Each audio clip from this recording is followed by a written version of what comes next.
She was standing on my porch in the last light of October, holding the front of her coat closed with both hands, like she was keeping herself together by force of will alone. Her hair had come loose from wherever she'd pinned it, and her boots were dusty from the road, and her eyes were the specific red of someone who had been crying for a long time, but had decided, somewhere between her car and my front door, to stop. I had not seen Clara Ashworth in almost 2 years. The last time was at her father's funeral, where I stood at the back of the church and left before she had the chance to see me, because I didn't know what I would say to her, and I was afraid of what I might. Now she was on my porch at 6 in the evening, with the sun going down behind the hills, and she looked at me for a moment without speaking. And then she said something that rearranged every careful plan I had made for the rest of my life. She said, "My father told me you deserved a wife." I didn't move. I didn't answer right away. The wind came across the north field and moved through the old maple at the corner of the house, and somewhere in the barn one of the horses shifted its weight in the way they do when evening comes and the temperature drops. I stood in my own doorway looking at Clara Ashworth, and I thought about her father, who had been the best man I had ever known, and I thought about the last conversation I had with him, and I understood exactly what she meant and exactly what it had cost her to say it. I said, "He was right." Let me tell you about the farm first, because the farm is where everything begins and where everything comes back to, and you can't understand any of the rest of it without understanding what this land is and what it means to the people who have worked it. My name is Silas Crane. I am 34 years old, and I have farmed this land since I was 19, when my father signed the deed over to me before his back made the decision that he was done with physical work. 320 acres in the eastern part of the valley, running wheat mostly, some corn, a kitchen garden that had belonged to my mother and which I had kept going after she passed 8 years ago, out of stubbornness more than anything else. A red barn that needed a new roof 2 winters ago, and got one. A 2-story farmhouse that needed more than a new roof, but was getting there, slowly, room by room, as time and money allowed. 2 horses, a dog named Fletcher, who was 13 years old and moved like it, and enough quiet to hear yourself think if you were willing to sit still long enough. Most people looked at my life and saw what was missing. I had gotten used to that. The women in town who asked, with the specific delicacy of people who consider themselves kind, whether I ever got lonely out here. The men at the feed store who made jokes about finding me a good woman with the ease of people who have never had to look. My own father, who raised the subject at every Christmas dinner with the persistence of someone who believes that if he says a thing enough times, the universe will eventually comply. What most people didn't understand was that I wasn't lonely in the way they meant. I was alone, which is different. I had the land and the work and the particular company of a place that knows you over many years, and I had 2 or 3 friendships that were worth more than a room full of acquaintances. And I had, for the past several years, the friendship of Robert Ashworth, who was the nearest thing I had to a father figure after my own father's retirement from being useful at giving advice. Robert had owned the 40 acres that bordered mine to the north for 30 years. He'd farmed it with his wife until she died of cancer when Clara was 12, and then he'd farmed it alone, which I understood better than most people around here. He was 68 when we became close, and I was 27, and the age difference never seemed relevant because Robert was the kind of man who made age irrelevant. He knew things. Not book things, though he read more than anyone I had ever met. He knew the kind of things that take a long time to accumulate, the understanding of what matters and what passes, the ability to sit with a problem until you know its shape before you try to solve it. He used to come over on Sunday mornings and we'd drink coffee on the porch and watch the light move across the north field and talk about everything and nothing with the ease of people who don't need to perform for each other. He talked about Clara often. She had moved to Portland after college, working for a firm that designs sustainable buildings, coming home twice a year at Christmas and in the summer. He was proud of her in the specific way fathers are proud of daughters who have gone further than anything they could have given her. Fully, without reservation, without the complicated grief some men feel when their children outgrow them. He showed me photographs on his phone with the naturalness of someone sharing something genuinely beautiful. I looked at them with the naturalness of someone who is not yet ready to examine what he was feeling about them. I met her in person for the first time at Christmas, 2.5 years before she appeared on my porch. Robert had invited me to Christmas dinner, which he did every year because his kitchen produced more food than one man could manage, and he liked company at the table. Clara came home that year with a man she'd been seeing, someone from Portland, some kind of engineer, pleasant enough in the way people are pleasant when they're trying to make a good impression on a parent's neighbor. I sat across from her at Robert's table, and we talked about the farm and about her work, and about a book Robert had given both of us independently, which turned out to be a good conversation and lasted longer than the meal. She left after New Year's, and I didn't see her again until the summer, when she came alone. The engineer from Portland had apparently not worked out. She didn't mention it, and I didn't ask. She helped her father in the garden in the mornings, and in the afternoons she sat on his porch reading, and sometimes in the evenings, when Robert came over to my place for coffee, she came with him. We talked about architecture and farming, which are more similar than most people think. Both of them about understanding what a place needs and what it will hold, about working with the nature of a thing rather than against it. She had strong opinions and stated them directly, which I respected.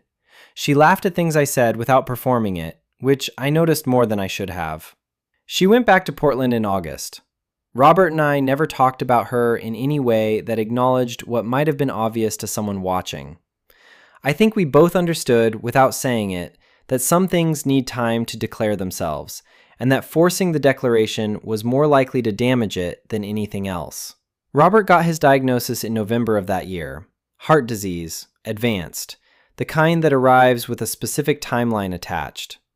He told me on a Sunday morning the same way he told me everything, directly, without self-pity, with the calm of someone who has been paying attention to the world long enough to understand that the world does not make exceptions.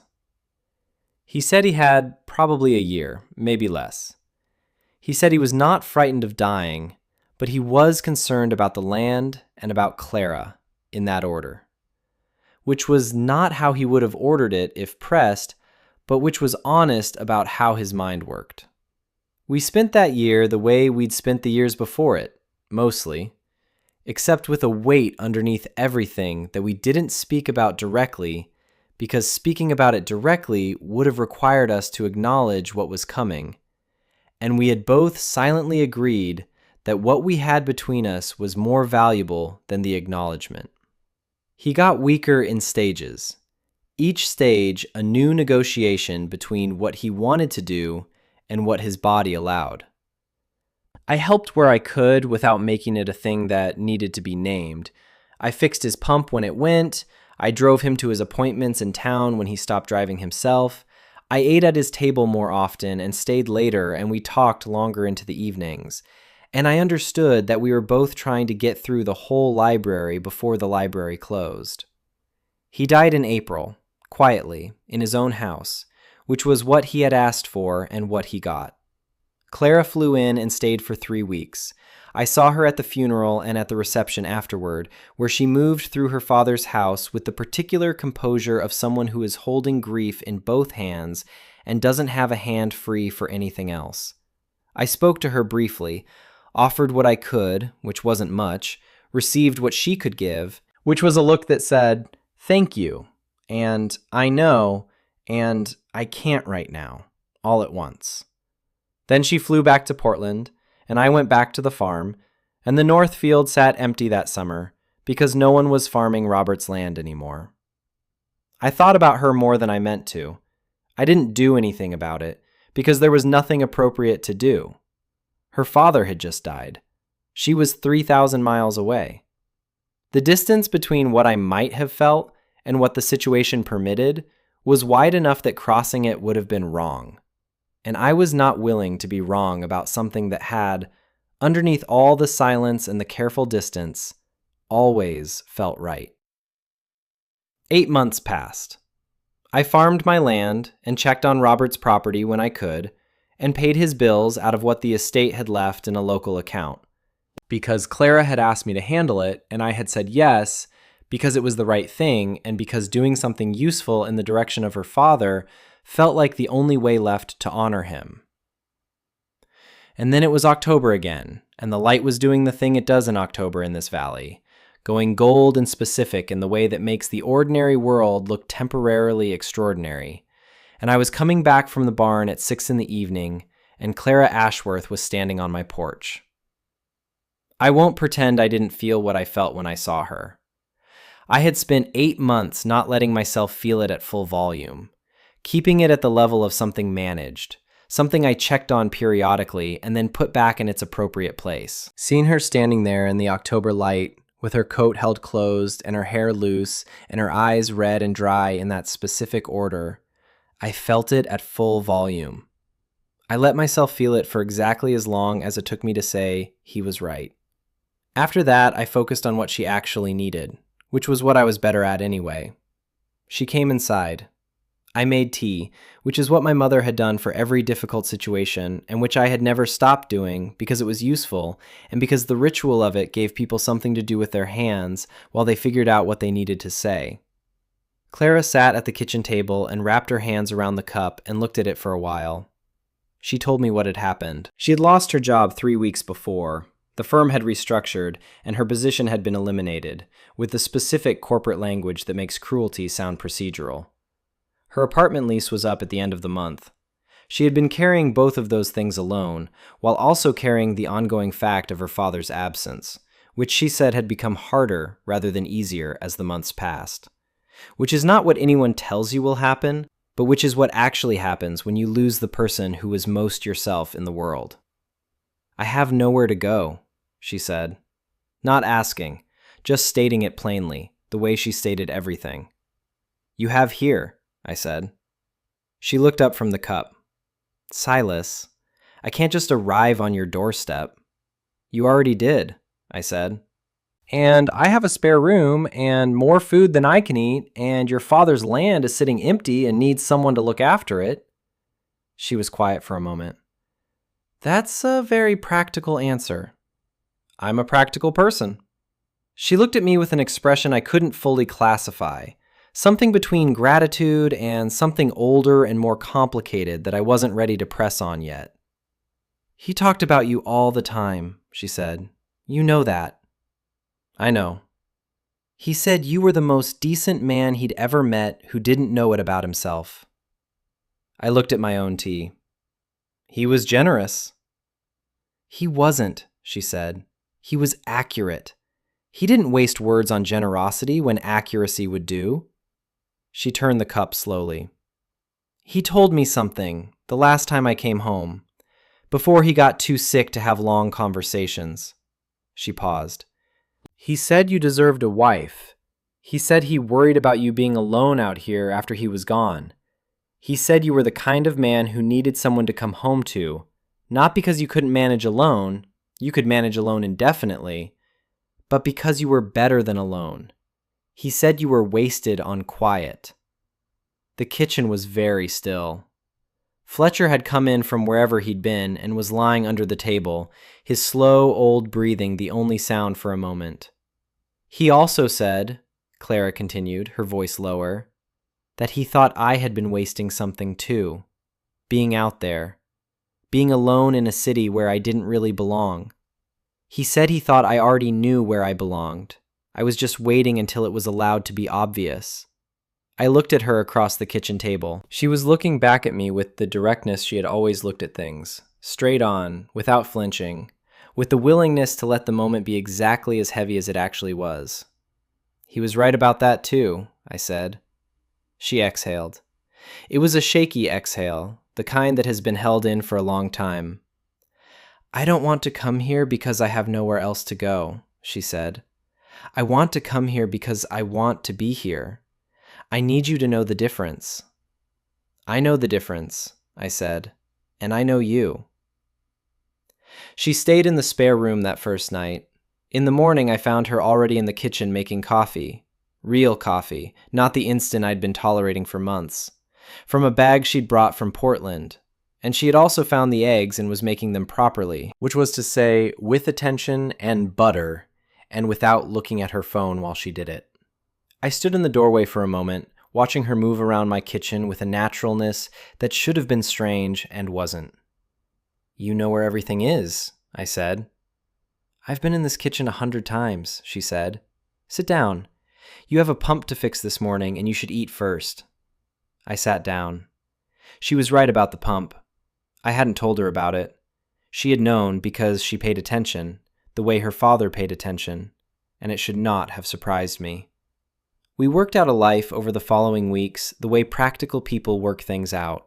Not dramatically, not with large declarations, but with small, consistent choices that accumulated into something real.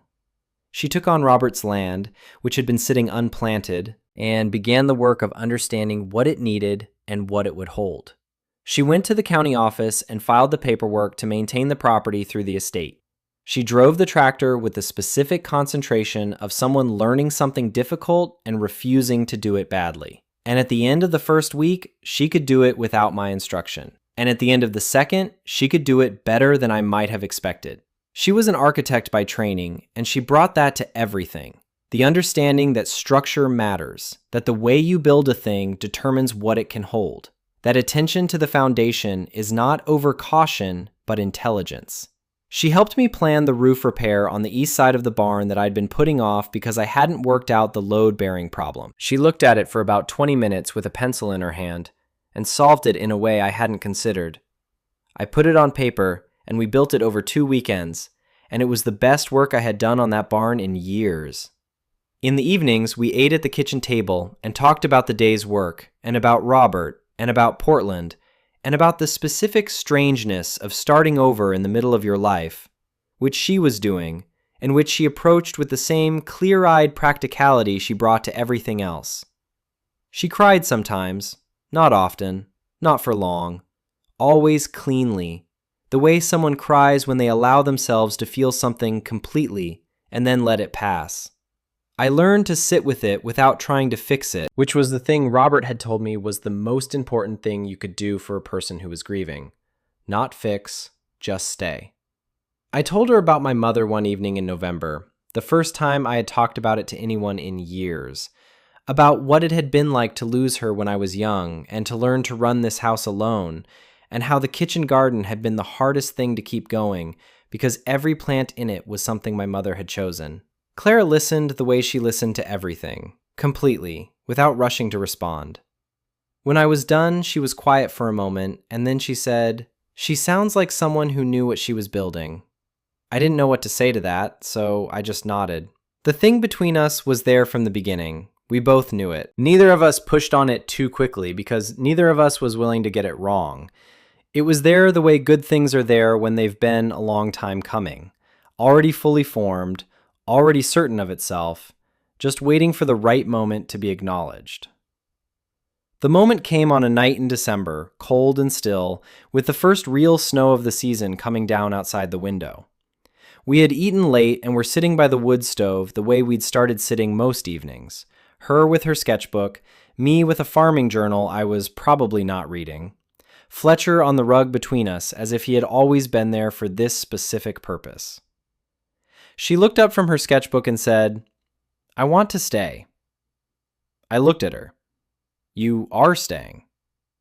"I mean permanently," she said. "I've been thinking about it for 3 weeks, and I want to say it out loud before I convince myself there's a reason not to." She held my gaze.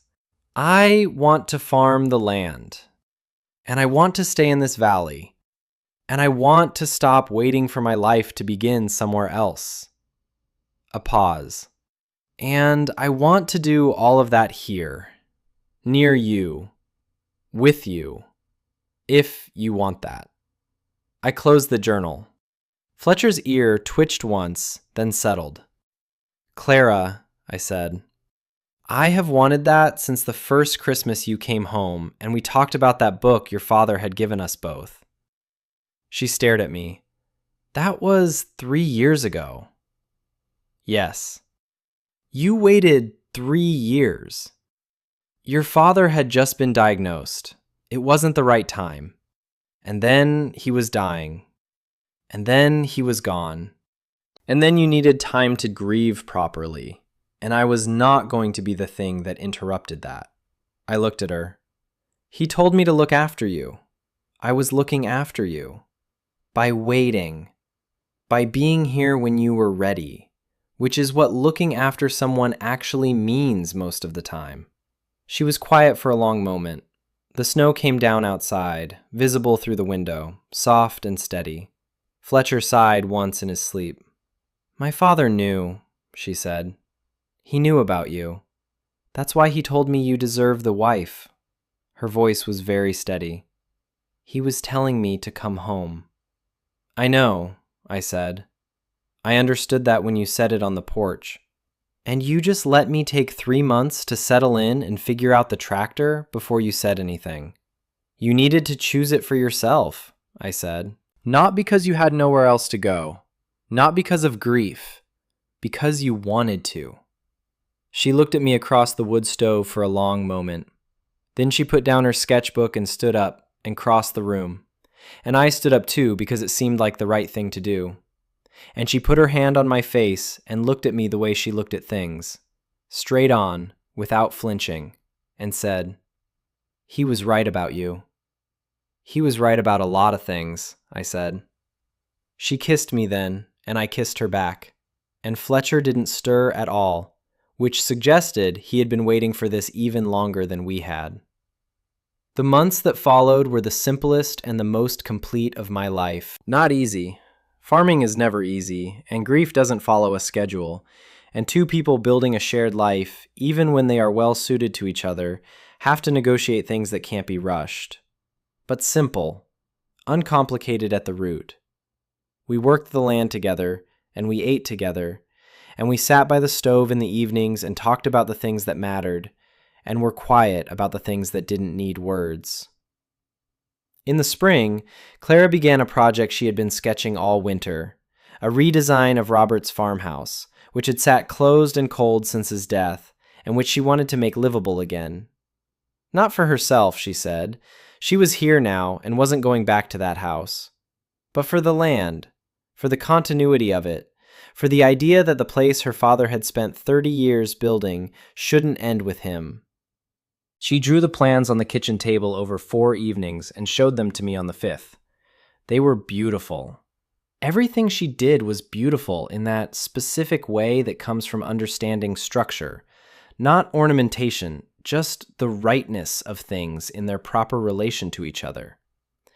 I looked at them and thought about Robert on my porch on Sunday mornings with his coffee, and I thought about what it means to build things that outlast you. We got married in September, a year and a week after she appeared on my porch. 40 people in the yard between the 2 farmhouses, her father's land and mine spread out behind us in the late summer light. My father came and cried, which I had expected. Clara's mother came from wherever she had ended up and surprised everyone, including Clara, by being graceful about it. Fletcher wore a bandana around his neck that Clara had tied there and sat beside us for the whole ceremony with the dignity of an animal who understands the significance of what is happening. We said our vows simply and without a lot of decoration, because neither of us was a person who needed decoration. And when it was done, and the small crowd of people we actually loved was applauding in the September afternoon, I looked at Clara and thought about a porch in October, and a woman holding her coat closed, and 8 months of doing the right thing while waiting for the moment to be right. And I thought about Robert, who had known all of it before any of us did.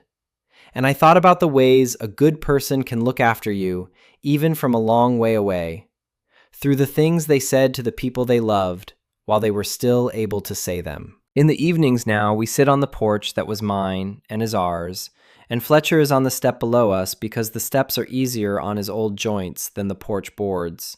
And the North Field and Roberts Field are both planted and both coming in strong, and the light does what the light does in this valley, turning everything gold and specific at the end of the day.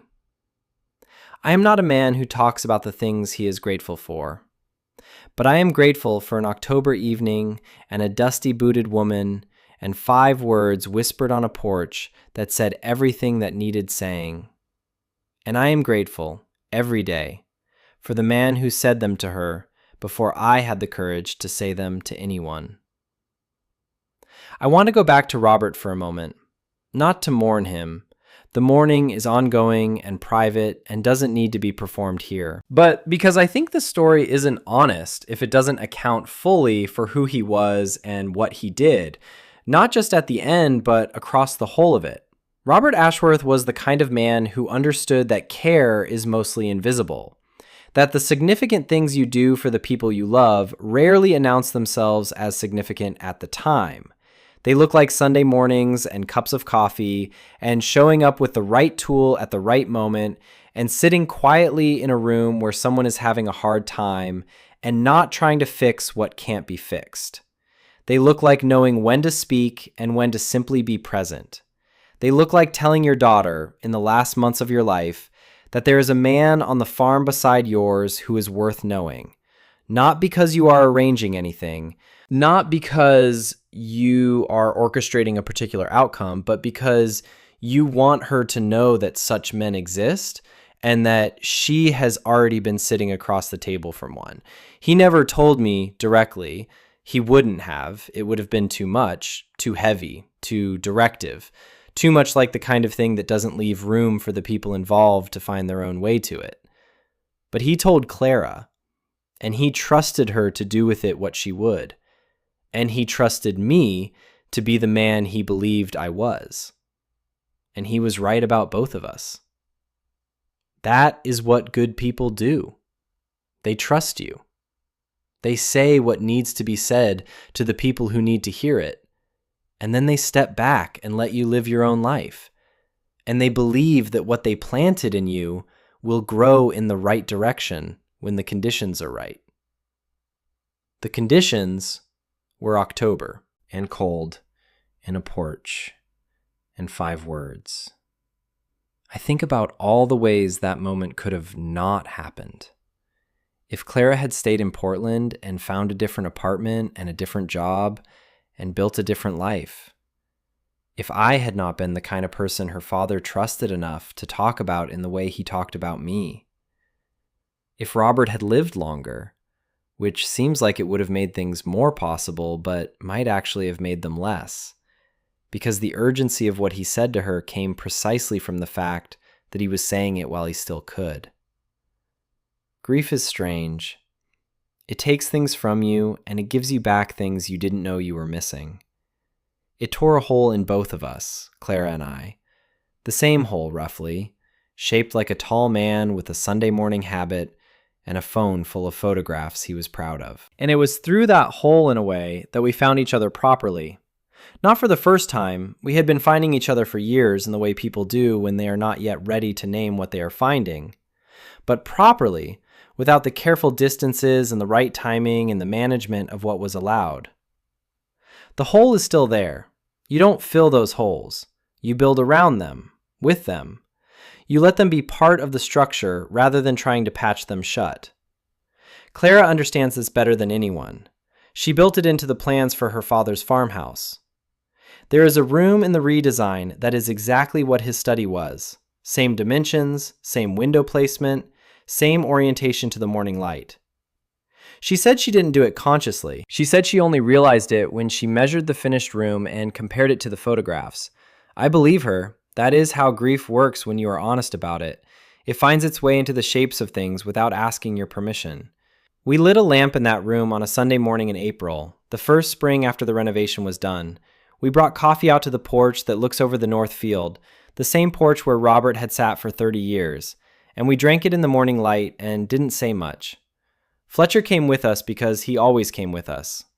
The field was coming green with the first of the spring growth, and the light was doing what spring light does in this valley, which is different from October light, younger, thinner, full of the specific promise of things that haven't happened yet. I thought about what it means to deserve something. It's not a word I use about myself easily. Robert used it.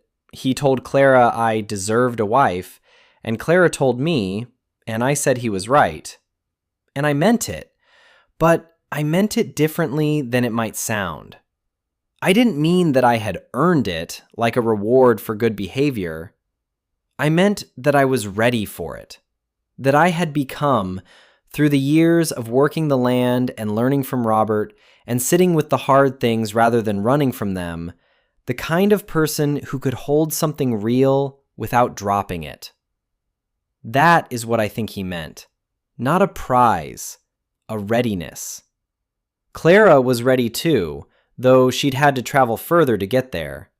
3,000 miles and a career and a relationship that didn't fit and a grief that arrived before she was finished becoming herself. She got there anyway. She always was going to. Robert knew that about her the way he knew the land, by paying close attention for a long time. I am thinking about this spring morning, and I am thinking about the October porch, and I am thinking about all the Sundays in between, and I am thinking that a life is not made of its large moments, its arrivals and departures and declarations.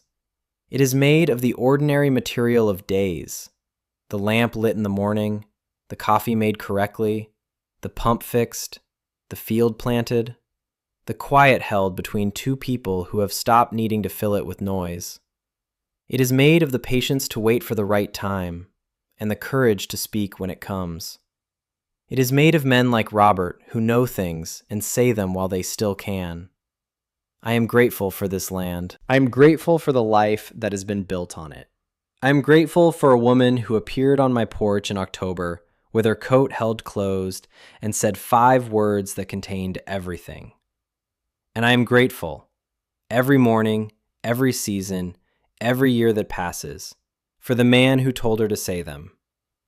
There is a thing that happens in the late afternoon on this land, in any season, but most clearly in the fall, when the light comes from the west at a low angle and catches the wheat or the stubble or the bare ground, depending on the time of year, and the whole field goes briefly gold in a way that looks like something out of a painting, but is just physics, just the angle of the sun and the texture of the earth, just the ordinary world being temporarily more beautiful than it has any right to be. Robert called it the hour. He said, "Drink your coffee and watch the hour." And for years, I did exactly that, alone, on whatever porch or step was closest, and I found it was enough. Now Clara watches it with me. She brings the coffee the way she brings everything, with attention and without announcement, and we stand at the fence line between our 2 properties, which is also the fence line between what was and what is, and we watch the light do what it does until it's done. She doesn't say much during the hour, neither do I. There is a specific kind of companionship that doesn't require words, that is built entirely out of presence and the willingness to share what you're looking at. And that is the kind we have. I built it with Robert over 7 years of Sunday mornings, and I have built it again with Clara, which does not feel like replacement, but like continuity, the same practice carried forward into the next season. Fletcher comes to the fence line with us and sits in the last of the warmth with the patience of an old dog who has earned the right to be still. His muzzle is entirely gray now, and he moves like something precious and breakable. But he is still here, and still present, and still himself, which is more than can be said for a lot of things. This is the life. This is what it looks like from inside. A fence line, a cup of coffee, a dog at your feet, a woman beside you who knows which button to press on the coffee maker, and which beam will hold the load, and which questions are worth asking, and which silences are worth keeping. This is what Robert meant. Not a wife in the abstract.